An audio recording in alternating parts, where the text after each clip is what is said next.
وقال رسول اللہ صلی اللہ علیہ وسلم من یرد اللہ بہ خیرا یفقہہ فی الدین۔ آج سعیدیہ طلباء قافلہ اس معین حفلہ کی محترم صدر مجلس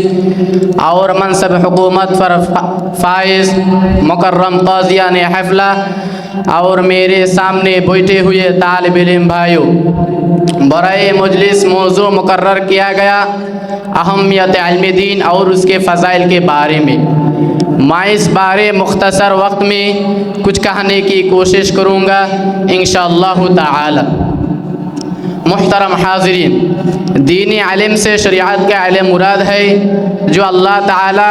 حضور پاک صلی اللہ علیہ وسلم پر 23 برس میں نازل کیا،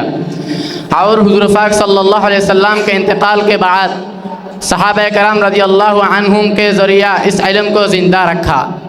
اور صحابہ کرام رضی اللہ عنہم کے انتقال کے بعد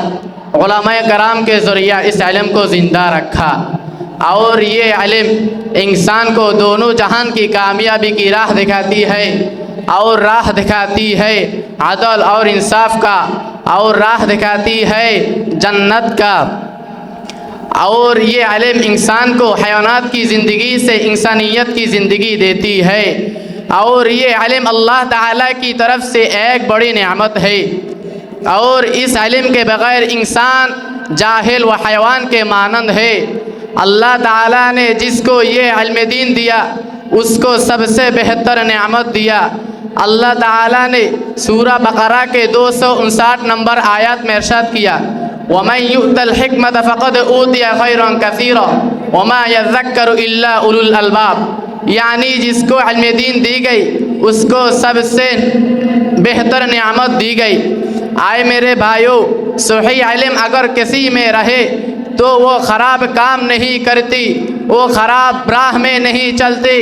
وہ گمراہ نہیں ہوتے۔ اگر صحیح علم کسی میں نہ رہے وہ گمراہ ہو جاتے اور خراب کام میں مشغول ہو جاتے اور خراب راہ میں چلتے۔ اور یہ علم عالم و جاہل کے درمیان فرق کرنے کی ایک بڑا آلہ ہے، اور عالم و جاہل کبھی ایک برابر نہیں ہو سکتا۔ اللہ تعالیٰ نے سورہ زمر کے 9 نمبر آیات میں ارشاد کیا قُلْ هَلْ يَسْتَوِي الَّذِينَ يَعْلَمُونَ وَالَّذِينَ لَا يَعْلَمُونَ إِنَّمَا يَتَذَكَّرُ أُولُو الْأَلْبَابِ، یعنی جو جانتے ہو اور جو نہیں جانتے دونوں کیا ایک برابر ہے؟ بس عالم و جاہل کبھی ایک برابر نہیں ہوتا، جیسا کہ نور اور اندھیرے کبھی ایک ساتھ جمع نہیں ہوتا، ویسا ہی عالم و جاہل کبھی ایک ساتھ جمع نہیں ہوتا۔ اور یہ علم دین سیکھنا اللہ تعالیٰ نے ہر مسلمان پر فرض کیا، چاہیے کہ وہ مرد ہو یا عورت، جیسے بیہقی شریف میں ہے طلب العلم فریضۃ علی کل مسلم، دین علم کا سیکھنا ہر مسلمان پر فرض ہے۔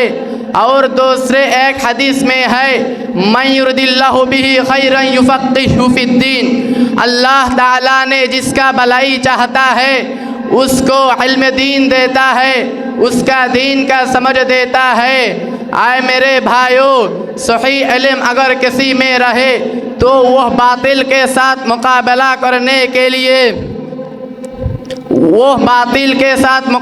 کر سکتے ہیں، اور صحیح علم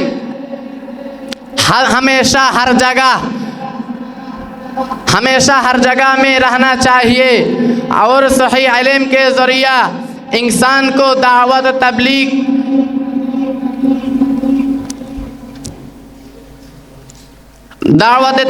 کی کام میں علم دین کا ضروری ہے، اور علم دین ہر جگہ ہر وقت ہمیشہ ضروری ہے۔ اور علم دین کے فضیلت کے بارے میں ابو داؤد شریف میں ہے من سلک طریقا یطلب فیہ علما سلک اللہ بہ طریقا من طرق الجنہ،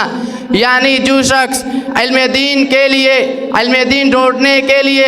اللہ کی راہ میں چلی، اللہ تعالیٰ نے اس کی عوض میں اس میں جنت میں داخل کرائے گی۔ دوسرے ایک حدیث میں ہے فضل العالم علی العابد کفضلی علی ادناکم، حضور پاک صلی اللہ علیہ وسلم نے صحابیوں کو کہا کہ عالم کا مرتبہ عابد پر ایسا ہے جیسا کہ میرے مرتبہ تمہارے پر ہے۔ بس ہم یہاں سے سمجھا کہ علم دین ہر جگہ ہر وقت ہمیشہ ضروری ہے۔ بس ہمیں قرآن و حدیث کی روشنی سے علم دین کی اہمیت اور فضیلت ہم یہاں سمجھ گئی۔ اللہ تعالیٰ نے ہمیں علم دین سیکھنے اور اس پر عمل کرنے کی توفیق عطا فرمائے۔ نصر من اللہ و فتح قریب وبشر المؤمنین۔